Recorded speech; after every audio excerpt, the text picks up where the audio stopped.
చూసినరా చెట్టు మీదకి కోతి చేతిలో పట్టుకున్నది కోతి పిల్ల కాదు కుక్క పిల్ల. అది అప్పుడే పుట్టిందట, పుట్టుడు ఆలస్యమే లేదు. ఆయనతో ఏనంగా కన్నేసిందో ఈ కోతి గద్ద కోడి పిల్లను దనకపోయినట్టు చూస్తున్నంత సేపట్ల ఎత్తుకపోయిందట. చెట్టు ఎక్కితే కుక్క పిల్ల కుయ్యి కుయ్యి అని ఒకటే మొత్తుకునుడు.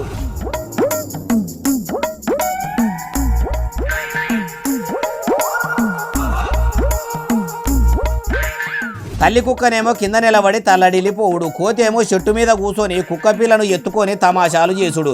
ఇట్లా మాలస్క షేపే మస్తు సతాయించిందట. మనుషులు పోయి కూడా కుక్క పిల్లను ఇడిచిపెట్టే అంటే మాటలు రాని మాకు 1,00,000 మాటలు ఉంటాయి. మాటలు వచ్చినా మీరు మాకేంది చెప్పేది అన్నట్టు దాని మాకు పట్టు దానిది. ఎటు పోయినా గానీ కుక్క పిల్లను మాత్రం మా నాన్న ఇడిచిపెట్టది. అట్లా ఊరంతా తిరుగుకుంటా ఒకటే పరిశాన్ చేసిందట. మరి దానికి కూడా పిల్లలు లేక ఏ కోతి పిల్లను ఎత్తుకొని ముద్దాడినా వేరే తల్లి కోతులు నువ్వు గొడ్డు కోతివి, నువ్వు మా పిల్లను ముద్దాడు ఏంది అని సాటి కోతులు దెప్పి పొడుస్తుంటే కోతులైనా మీరు సాటి కోతిని సూటిపోటి మాటలతోని గొడ్డుది ఎడ్డిది అన్నట్టు ఎత్తి పొడుస్తారా? కోతులైనా మీరు కోతి పిల్లలు జాదుకుంటే నేను కుక్క పిల్లనే జాదుకొని జాతులు వేరైనా గానీ కోతులు కుక్కలు కూడా సాటి జీవులని సమానమని రోబడిస్తా అని ఇట్లా చేసిందా ఎట్లా అనుకుంటుర్రు ఈ ముచ్చటిన్నోళ్ళు.